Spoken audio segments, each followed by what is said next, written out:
Tatiana Gavaza, coordenadora do Centro de Referência e Apoio à Mulher. Chaísa Leite, vítima de violência doméstica. Dr. Pedro Ribeiro, promotor de defesa da violência contra a mulher. Vamos recebê-los?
Bom, eu vou introduzir aqui, porque é uma rede de apoio muito importante para as mulheres vítimas de violência, né?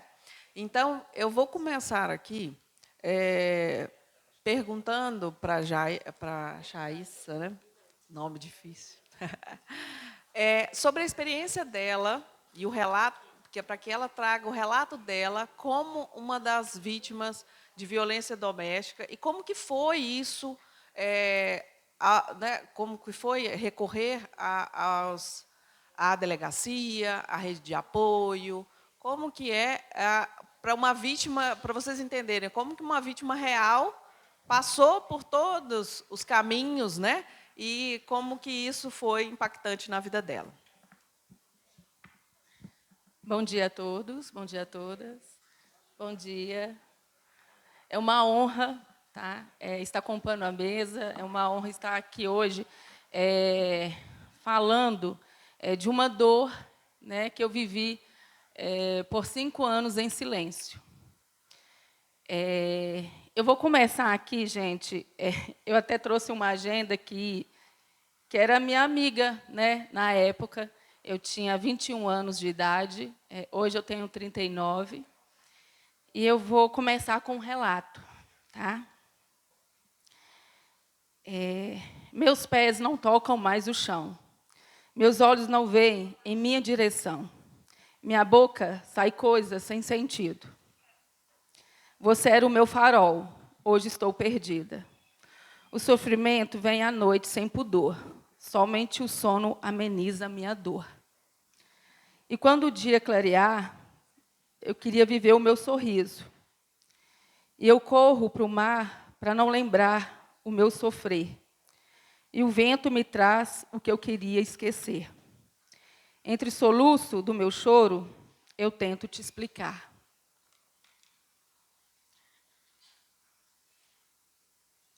É muito difícil viver longe de casa, longe dos meus pais.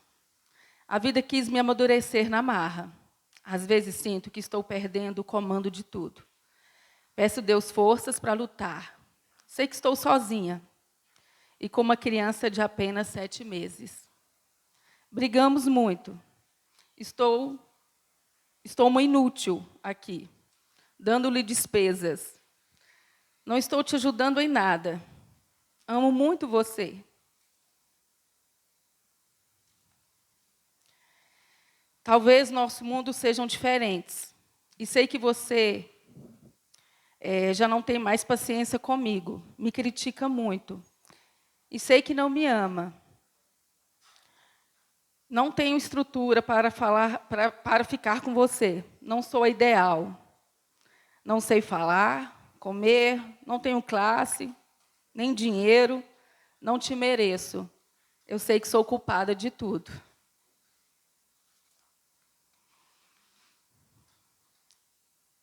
Após uma semana que passamos juntos na roça, chegando em Santa Maria de Itabira, você simplesmente me bateu, sem motivo. 3 socos no rosto. Ele não pode beber, fica louco. Ele voltou comigo para a roça, me ameaçando de morte. Bom, falar desse momento é doloroso, mas é necessário. Quando eu falo da minha história, eu me liberto um pouco mais. E quero libertar também outras mulheres. Durante anos, eu vivi em silêncio, dentro de uma realidade, uma dor que machuca, a violência doméstica. Eu sou de Santa Maria de Itabira, meu nome é Chaísa, sou de Santa Maria de Itabira, e eu fui criada na fazenda com os meus pais, e eu vim para Itabira em busca do que muitas jovens, né, buscam, realização dos seus sonhos, e eu vim em busca da faculdade. Então, eu vim estudar, e eu estava num momento assim, muito vulnerável, né? Não conhecia direito Itabira, não tinha uma família aqui para me apoiar. E aí, nesse decorrer, eu falo que eu conheci um lobo em pele de cordeiro. Gente, que homem perfeito, que homem educado, que homem gentil. Ele era o meu porto seguro. Nossa, eu falava, gente, este é o homem que toda mulher quer ter. Bom, nós ficamos juntos e por 1 ano era maravilha. E aí eu engravidei, e aí após o nascimento do meu primeiro filho, a violência começou. A máscara caiu, ele realmente mostrou quem ele era. Claro que foi iniciando aí com a violência psicológica, né? Você não é capaz. Nossa, você veio aqui para estudar, buscar seu sonho e hoje você já está com uma criança no colo. Quem vai te querer? Sua família não está nem aí para você, você só tem a mim. Sua família não te quer. E realmente, eu fico impressionada assim, como é realmente o poder da mente. Eu acreditava, né? E aí ele foi me colocando na teia de aranha, né? E o primeiro relato assim da agressão física, eu lembro que o nosso filho estava pequeno e muito doente, e ele estava ali me dando todo o apoio. E aí ele ficou, eu ficava em Itabira e ele não ficava em Itabira, ele ficava na fazenda. E aí quando ele saiu, né, eu falei, nossa, mas nosso filho está muito doentinho. E ele falou, mas eu preciso ir para a fazenda agora. Ok. No meio do caminho ele me ligou. E aí, como é que está o Vitor? Não, ele está bem, ele começou a dormir agora e tal. Passou um tempo, ele me ligou. Chaísa, eu estou voltando para Itabira e eu vou te matar. Você não vale nada, você é uma vagabunda. Quem está aí com você? Eu estou voltando e vou te matar. Eu não entendi. Como assim? Eu, sempre dedicada, não saía, ficava ali o tempo todo cuidando do filho. O dinheiro era contado para mim. E aí, quando ele chegou, eu sem entender nada, ele simplesmente já foi chegando e me pegando pelo pescoço, me jogou no sofá e começou a me esganar. E aí o meu filhinho acordou, ele tinha uns 2 anos. Ele acordou, veio para a sala e falou, papai. Foi ali que ele me largou e eu consegui sair. E quando eu saí, eu fui procurar ajuda, e eu só me perguntava, eu só queria saber por que eu estou apanhando. Até hoje eu não sei. Eu fui, procurei a delegacia, foi muito difícil, porque eu tive medo de procurar a delegacia. Eu tive medo de relatar, porque eu acreditava que se eu denunciasse, ele ia voltar pior, ele ia me agredir mais. E aí foi nesse momento que eu tive pessoas para me encorajar, porque se não fosse elas, eu estava calada. E quando eu fui na delegacia, eu lembro que eu coloquei um cachecol no pescoço, porque estava realmente assustador. E aí, quando eu cheguei para relatar que eu tinha sofrido uma violência doméstica, o escrivão olhou e falou, posso ver? E na hora que ele tirou, ele falou, nossa, espera aí. Eu lembro que ele chamou o delegado, na época, e quando o delegado olhou meu pescoço, ele falou, isso não foi violência doméstica, isso foi uma tentativa de homicídio. E eu desesperei porque eu perguntei, mas o que pode acontecer com ele? Bom, ele pode ser preso. E aí veio um outro desespero. Eu não quero ver o pai dos meus filhos preso, porque eu tinha 2 filhos com ele. E me doía saber o sofrimento que meus filhos iriam ter, tipo, meu pai está preso. Então, foi muito sofrimento. E nesse ciclo todo veio, o que a gente fala ali da lua de mel. Eu perdi a cabeça, me desculpa, é porque eu bebi, mas eu quero separar. Gente, eu sempre fui uma mulher muito ativa, brava, não deixava, as coisas assim, eu me protegia. O que estava acontecendo comigo? Mas como você vai separar de mim? Você não é capaz. Você não é. Como que você vai cuidar de 2 filhos? Sua família não está nem aí para você. E tem mais, se você me separar, eu vou até ao inferno atrás de você. E nesse meio de tempo, eu tentei não separar, o advogado dele me ligou, eu lembro, e falou, olha, você vai separar, mas você sabe que você vai perder a guarda dos filhos, porque ele tem dinheiro e você não tem. Então, ele vai ficar com as crianças. Pronto. Aquilo me desesperou. Como eu vou ficar longe dos meus filhos? Então, eu fui perdoando. Entrei nesse ciclo. E quando a gente entra nesse ciclo aí da lua de mel, gente, que homem perfeito que ele voltou a ser. Nossa, todo carinhoso. Mas foi por pouco tempo. Uma vez, nós fomos passear lá no Espírito Santo. Era a primeira vez que ele estava me levando à praia. Que emoção. Foi eu, ele, as 2 crianças e a babá. Eu tinha uma vida legal. E lá, ele bebeu, ele surtou. A babá estava no hotel e a gente saiu para comer um lanche de boa. E aí ele me levou para o Matagal, lá no Espírito Santo, lá em Vitória, em Guarapari. Ele me levou e falou, hoje eu te mato. Hoje você vai morrer. E ele tinha a arma. E quando ele me levou para esse Matagal, eu lembro que eu falei, Jesus, me ajuda.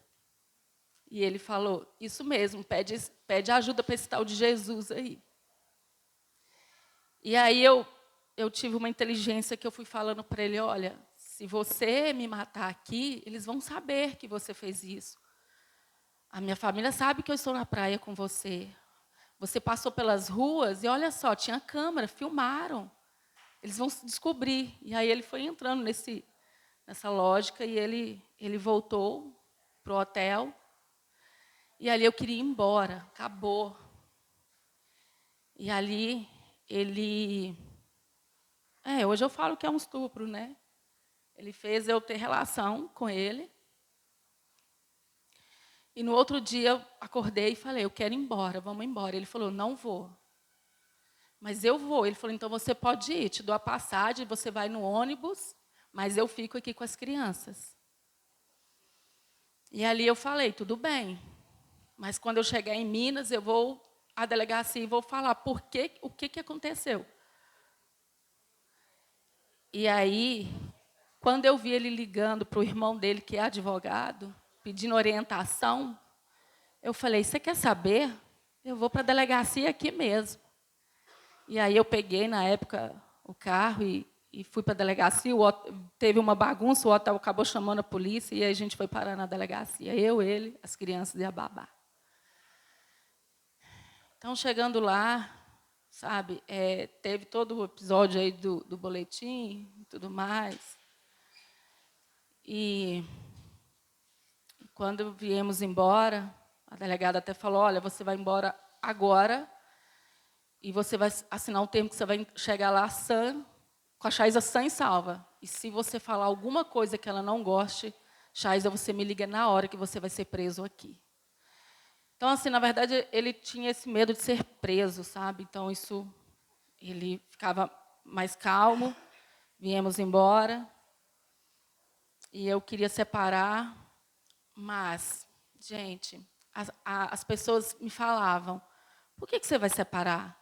Você tem uma vida perfeita, mora no melhor lugar hoje de Itabira, tem uma vida de luxo, você não dá valor, né? Nossa, que homem perfeito, eu conheci seu marido, nossa, ele é tão bacana. E eu não tinha apoio de ninguém, eu não tinha apoio da minha família. Primeiro porque eu não contava para minha mãe que ela era muito depressiva, e a minha família não acreditava em mim. Ninguém acreditava em mim. Então, eu não tinha emprego, ele não me deixava trabalhar. E o que me restava? Ficar ali naquela gaiola. E assim foi acontecendo. Várias outras vezes ele também já me ameaçou, igual eu relatei aqui, né, de me levar para a fazenda e hoje eu vou te matar. Enfim, eu falo que se eu estou viva é graças a Deus mesmo. E eu costumava dizer, gente, que é felicidade. Eu não sabia o que era felicidade.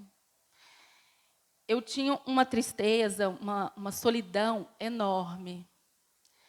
Eu lembro, para vocês terem uma ideia, que eu vivia, como se diz, numa vida bacana, mas era a solidão que eu tinha, uma tristeza, que eu lembro uma vez que eu fui para o elevador e sentei no elevador para ver se alguém chamava o elevador, me encontrava para me apoiar, para conversar comigo, porque eu não tinha ninguém.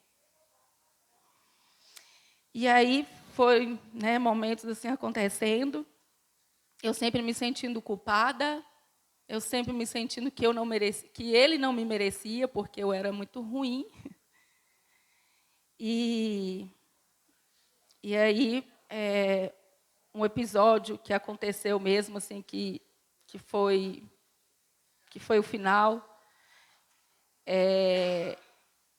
Quando eu, né, me pergunto assim, Chaisa, mas se você buscou uma rede de apoio, né? Gente, eu achava que quando eu chegava para relatar a minha história, eles não iam acreditar em mim. Se eu chegasse, né, para a Juliana, para o delegado João, para falar, olha, eu sou vítima, eles não vão acreditar em mim. Porque eu achava que, sei lá, eu era culpada disso tudo. E aí, aconteceu que, quando ele percebeu que eu já não estava aguentando mais, ele me convidou para mudar de cidade, que era mais perto da fazenda dele. E eu falei, eu vou mudar, porque eu saindo daqui, desse apartamento, eu me sentia que era tipo assim, estou começando a abrir a porta da gaiola. Porque ali eu sentia que era o domínio dele. E quando, né, eu mudei para a cidade, foi em Passabém, ele ficava na fazenda e eu, né, no aluguel. E lá era minha família, minha avó, meus tios estavam lá. Então, eu fui em busca mais de apoio ali familiar. E aconteceu que uma vez, nós saímos para comemorar, que a gente estava legal, não estava brigando, saímos para comemorar. E aí, quando ele chegou, nós chegamos em casa, ele começava a procurar briga. E ele dizia o seguinte, para poder mexer com as minhas raivas ali, né? Ele começava a falar mal da minha mãe. Que sua mãe não vale nada, que sua mãe não presta. E aquilo me enfurecia e era um motivo dele já começar a me agredir. Nesse dia ele me agrediu, ele chegou a quebrar o meu nariz. E aí, quando ele viu aquele movimento, o vizinho foi me socorrer, e quando ele viu que o vizinho chamou a polícia, ele correu, ele fugiu. Nesse meio de tempo, a minha tia, ela foi a única que acreditou em mim. Ela foi a única que me acolheu e acreditou, porque ele passava uma imagem de boa pessoa. E eu lembro que ela ligou para o meu tio e falou, olha, a Chaísa está no hospital, ela quebrou o nariz, ela apanhou. O marido dela bateu nela. E ele respondeu, mas ela deve ter feito alguma coisa, né? Então, assim, eu era muito julgada. E a minha tia me acolheu e ela falou, estou com você. Então, foi ela que, eu falo que ela que foi esse divisor, assim, esse apoio, sabe? E aí eu falei, basta, agora eu não quero mais. Então, ali a gente iniciou nesse processo aí da separação. E eu lembro, e aí começou todas as ameaças, né? Eu vou tirar tudo de você. Você não vai conseguir, você vai viver na miséria. Você não tem emprego. Eu vou atrasar a pensão, quero ver como você vai sobreviver, você vai pedir arrego para mim. E aí, gente, na época eu tinha até arrumado um emprego na prefeitura. E aí ele pediu o prefeito para me mandar embora, para que eu realmente ficasse sem nenhuma condições. E aí ele entrou na minha casa, ele roubou todas as minhas roupas, ele tirou tudo de mim. Tirou o carro, tudo, inclusive as minhas roupas. Então, eu fiquei assim, completamente com 2 crianças, uma de 5 anos e uma de 4 anos, né? E eu ali precisando de cuidar de mim, mas eu precisava também cuidar de 2 crianças.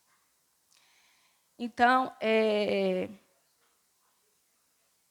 dali foi um processo assim de fé em Deus, é Ele que me sustenta, e também de apoio. Então, eu consegui. Toda vez que eu ia, por exemplo, que ele ia pegar as crianças, ele olhava para mim e falava assim, eu ainda vou te ver na merda, você ainda vai ver rua. Então, assim, eu falo que hoje, graças a Deus, eu superei, eu venci, eu sou capaz, nós somos capazes, né?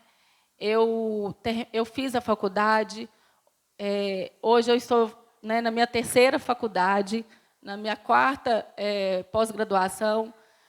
Hoje eu tenho uma vida, graças a Deus, ali em busca, porque realmente eu comecei do zero. Para ter ideia, o processo de divisão dos bens tem 10 anos. Já está na 2ª instância. Até hoje ele não me deu nada. Mas eu consegui ali, com os meus esforços, para mim que achava que não era capaz, sabe? Então, graças a Deus, eu falo que hoje eu sei o que é felicidade. Mas, para isso, eu tive que me libertar.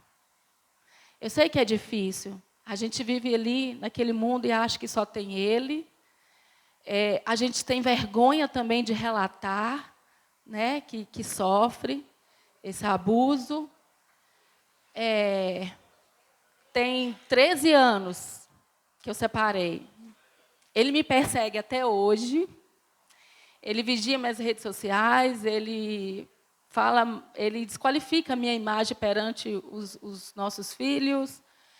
Ele sabe de toda a minha vida. E o que ele pode dificultar para mim, ele faz. sabe? Eu falo que existe sim, sabe, essa felicidade, essa outra vida, essa libertação. E eu quero estar aqui hoje representando essa força, essa liberdade, né, essa capacidade. E para terminar, né, assim, meu relato, eu estou escrevendo hoje um livro, a minha, né, biografia, e quero contar toda a minha história nesse livro, não só da violência doméstica, mas, né, outras situações também que eu vivo. O meu filho, ele, né, desenvolveu um transtorno. Eu tive que curar a depressão, né? Nessa época, eu vivi uma depressão assim, que eu só queria ficar deitada. Eu tinha que ser conduzida, Chaísa, a minha funcionária falava, aqui, vai tomar banho, olha como é que você está feia. E eu realmente estava horrível. Então, eu tive que curar a depressão, e tive também que fazer a terapia com os meus filhos, né? Meu filho hoje, ele desenvolveu ele faz terapia, então assim, é um processo que eu tenho que lidar também, em questão com ele. Eu estou no tratamento do segundo câncer, e eu falo que eu acredito, né, que o câncer foi desenvolvido devido a essas tristezas, essas emoções. Então, estou no tratamento do segundo câncer, mas eu nunca perdi a fé, eu nunca perdi. Eu agradeço a Deus o tempo todo por tudo que eu vivi, porque hoje foi essa minha história que me torna uma mulher forte, guerreira, capaz, encorajada, tá? E eu quero passar o que puder, eu quero passar essa coragem para vocês, mulheres.